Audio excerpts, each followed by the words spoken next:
Hi everyone, I'm Mayan and my group mates are Claire and Elisa, and we will be presenting our topic on unhoused populations. And so before we get into our presentation, I'd just like to have a clarification that for the presentation, we are switching the terminology from homeless to unhoused. So as far as our outline goes, we will be introducing prevalence and correlations in regards to unhoused adolescent youth, and then the current research on the effects of occupations and then occupational deprivations, identity, and then family and caregivers. And then just a quick trigger warning, we will be discussing lived experiences in regards to sex trafficking, runaways, and the LGBTQ plus community, and then foster youth. Great, thanks, Mayan. Okay, let's go ahead and review the prevalence and correlates associated with unhoused adolescents. So just as a brief disclaimer, most of the generalized information that we're going to be presenting today and the data on unhoused adolescents are merely estimates. This is mostly because adolescents in unhoused conditions are especially difficult to track, mostly because they don't really want to be found and they're without proper identification or bank cards and other ways that we usually might be able to track people, as well as due to the transient nature of their situation. So longitudinal studies, follow-up studies and stuff, just kind of keep that in mind as we're going through this presentation. So 33% of unhoused youth have been in the foster care system at some point in their lives. 50% have been in juvenile detention centers. LGBTQ plus youth are twice as likely to become unhoused opposed to heterosexual youth. And the lack of a high school diploma or GED was the #1 correlate for elevated risk of becoming unhoused. In LA last year, they counted 3,651 unhoused youth. 43% were Latino and 38% were Black.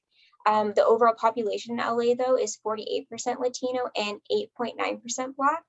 So there's a really high population of Black unhoused youth in LA, which is actually representative of national data as well. 69% of unhoused youth have struggled with mental health conditions, and the most common are anxiety disorders, mood disorders, personality disorders, psychotic disorders, substance use disorders, and trauma-related disorders. There's also high rates of developmental, intellectual, and learning disabilities, but these are less common and less focused on than mental health conditions. So overall, unhoused adolescents have high exposure to complex traumas and health disparities.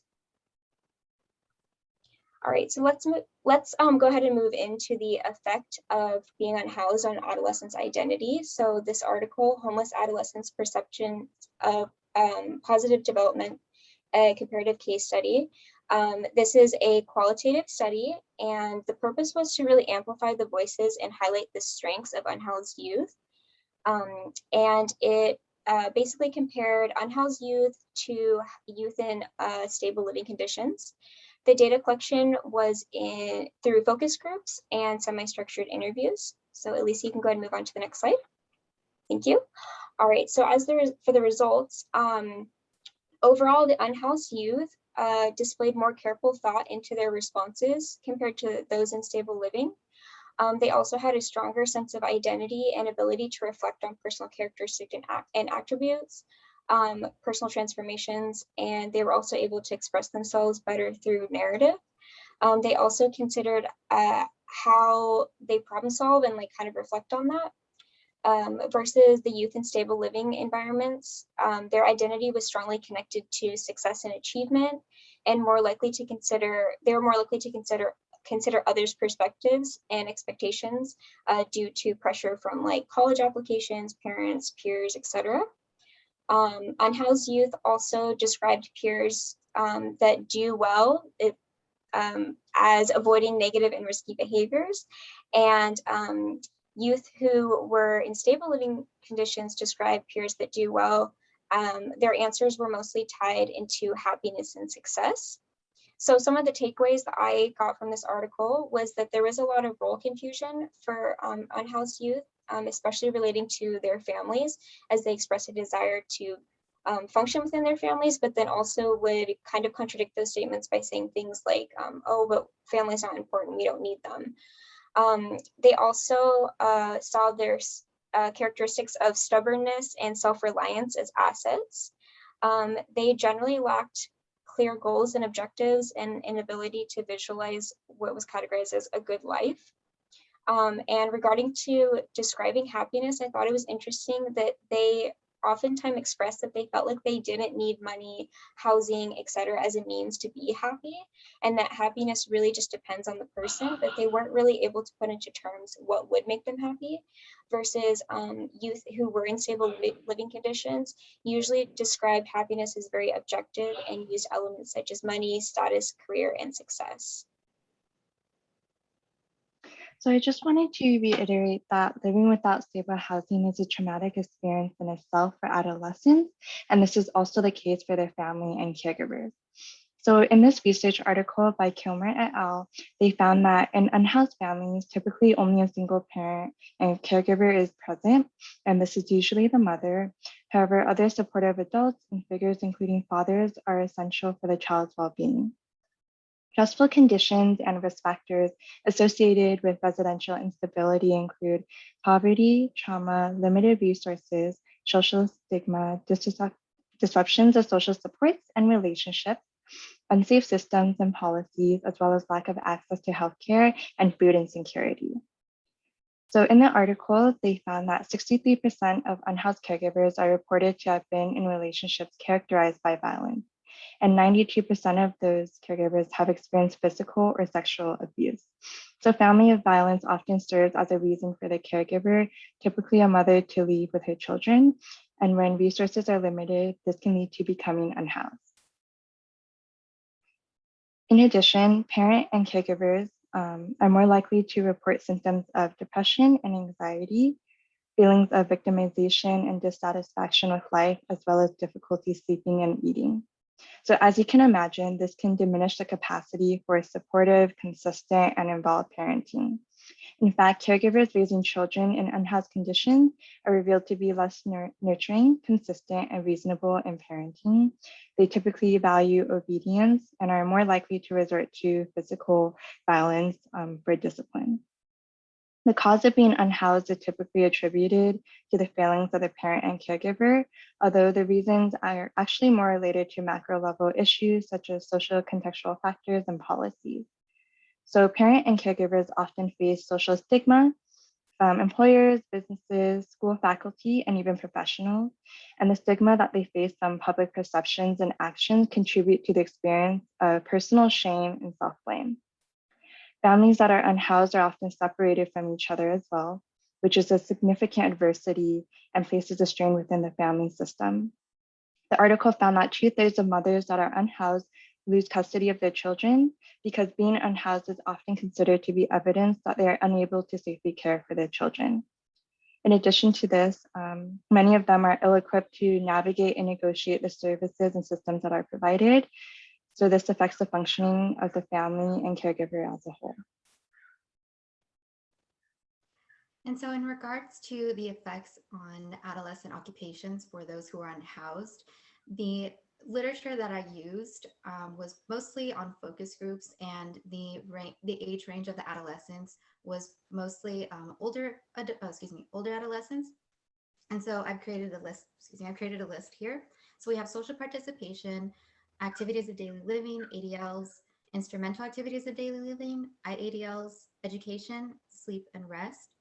But the ones that are bolded, I wanted to emphasize more. So in an article by Thomas et al., social relationships, or social participation or social support was really significant for those who felt that they were unhoused.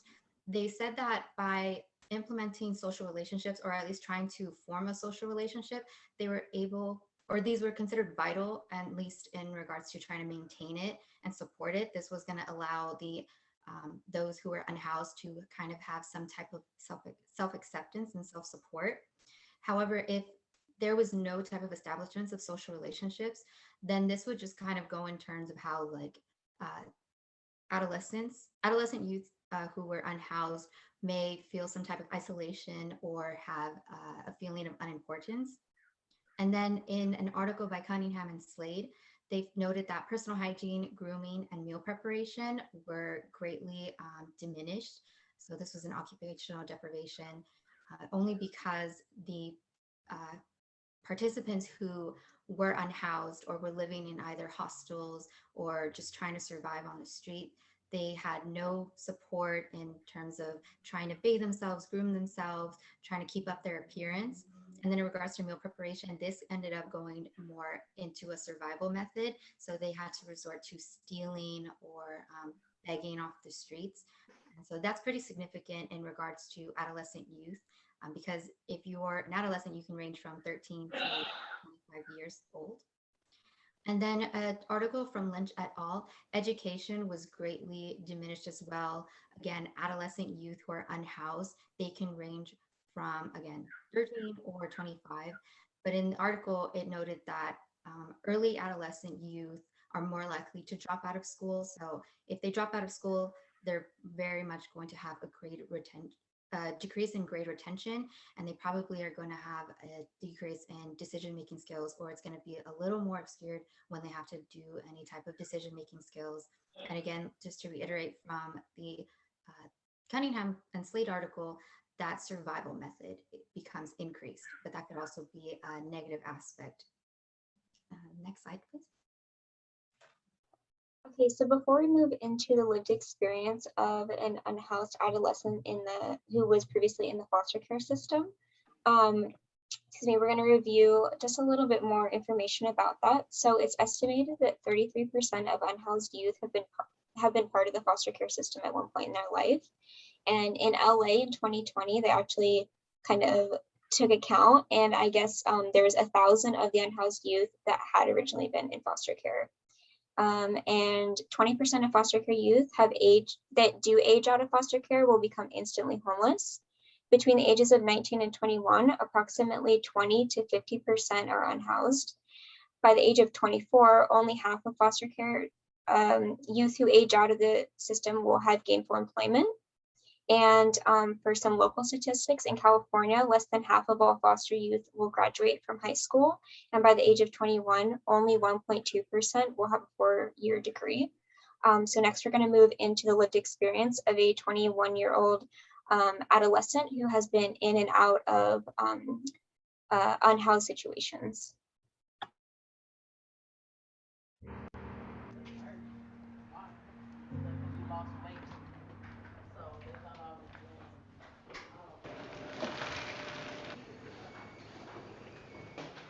I've been in and out of homelessness for 3 years.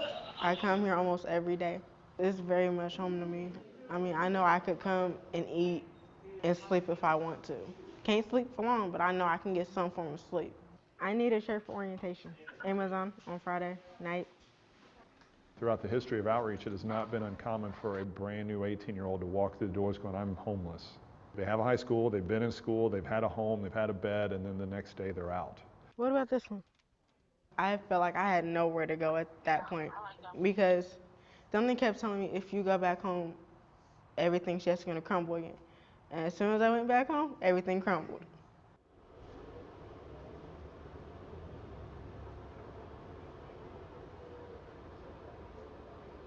I was always sleeping somewhere, unsafe, but it was somewhere to lay.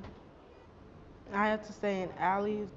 I would doze off on the bus. I would go and ride the 39, because the 39 is almost a 2-hour bus ride.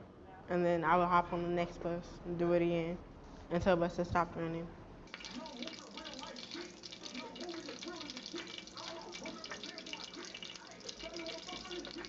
I currently live with my friend. I worry every day about losing this place. Being in the foster care system, I could really say I felt like I was protected. I felt like I had a shield around me. I felt like I had family in that system. One of the first guys I met when I took the job was a young man. He said, you need to understand that life on the street is hell on earth. And the only reason you stay on the street is because the street is better than where you came from. When you spend time with the youth and you hear their stories and everything that's been stacked against them their whole lives, that by the time they hit 17, 20 years old, you can't see a way out.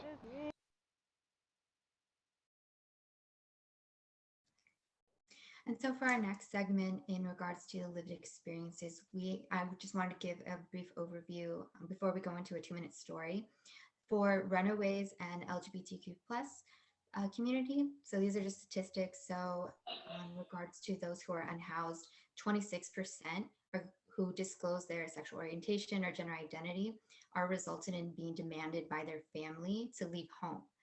And then there are more, runaways and LGBTQ plus adolescent youth are 7 times more likely to be victims of crime. And this is usually hate crime. This can be either within schools, within their family, or just out in the street. And then 62% of unhoused adolescent youth who identify as LGBTQ plus are physically or sexually assaulted while they're unhoused. But this can also account for when they're inside their home, whether that's from family and or friends. And then the stigma and trauma behind those who are runaways or LGBTQ plus, the stigma that they're going to be facing is most likely discrimination, especially over their sexual orientation or their gender identity. And that can be kind of hostile behavior too. And then in regards to trauma, this can just come from like having to survive any type of harsh realities, especially if it was in the home or if it was outside of the home.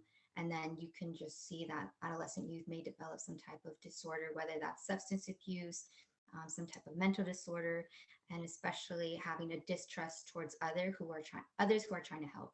And so before we get into our 2-minute story, just a brief overview, the name has been changed. So go to the next slide. Okay. So Sean, who is 18 years old, was living in Delaware, but on his 18th birthday, he was kicked out by his father for coming out as gay. His father had told him, "No son of mine will be living like that in my home. So you pack your bags and you get out of here." For Sean, he had no idea that this was coming.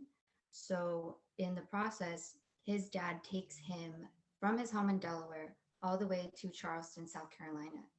And so the reason behind this was that Sean's dad expressed, "I'd rather put you in a warmer climate because I love you." And obviously that was not the case. When Sean was dumped in Charleston, it was freezing. And so he is in these streets by himself. He's cold, he's scared. In the process, he meets these people who are threatening to hurt him and are calling him very much inappropriate slurs. In the process, he ends up finding these traveler kids who also identified as LGBTQ plus as they were hitchhiking to California.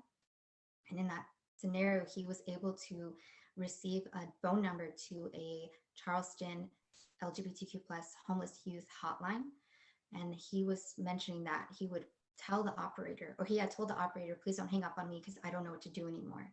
So Sean was facing this realization that he had nowhere else to go. He was probably going to be another statistic.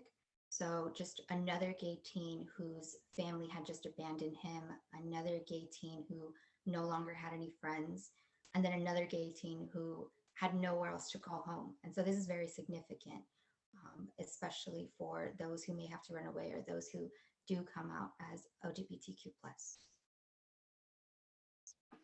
So before I go on to share my lived experience, I just wanted to also share that in unhoused youth, they are at risk of being victims of sex trafficking, and they often have to exchange sex to meet survival needs. And so in the lived experience, we're gonna meet Faith, who is a 16-year-old sex trafficking survivor.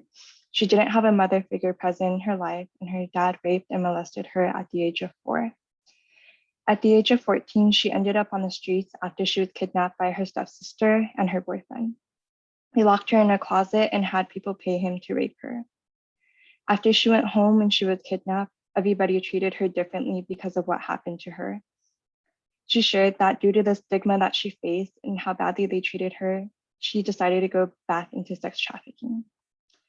As a result of this traumatic event, she has suffered through depression, bipolar disorder, substance use disorder, physical abuse, and PTSD.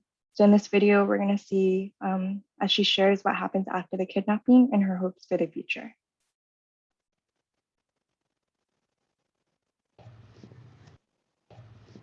After I was kidnapped, like everything just went into a down spiral. I stopped going to school, started using. My family disowned me, neglected me. So really, since my family wasn't there, the streets were, you know? I didn't have nowhere to stay, no money to buy no food. I was underage. It's not like I could just go get a job, you know? Yeah, with an eighth grade education, it's going to be hard to get jobs too. Yeah. You ever stand back and look at your life and just think, this is such a crazy life compared to maybe who you went to school with, some of your friends back in Oklahoma or even California? I talked to like people that I went to like elementary school with and stuff in California City, and like all doing good, got cars, houses, jobs. And I'm just like, damn, that could have been me. Could have been me. But I'm thinking about going back to school. Yeah, you're 16, so you can Yeah. easily change the direction of your life. Because I want to go to college for victim advocacy. Good for you. Yeah. That sounds like a great idea. Well, I'm going to be a DA, victims advocate, and then I'm going to do like public speeches in like places that can't afford to have people come visit schools and stuff. Mm-hmm. That would be a great idea. So I'm going to do free volunteering. What would you tell a young girl who's been through some of the traumatic stuff that you've been through? How would you advise them? It's other ways to deal with your emotions. It might be a little bit more work to find the things that'll help you get through them, but this ain't gonna help. No. It's like you're recreating the traumatic event that happened to you. You live it every day. Yeah. Whereas with a little bit of courage, you can use that as fuel to go in a better direction. Yeah. For yourself, and perhaps you can teach others to do the same.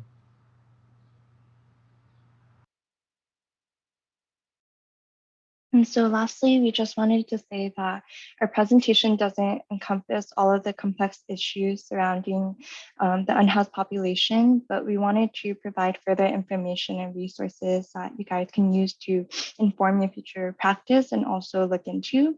So here are some OT interventions and resources that are helpful, as well as OT sites and lived experiences for you guys to further educate yourselves. And lastly, these are our references.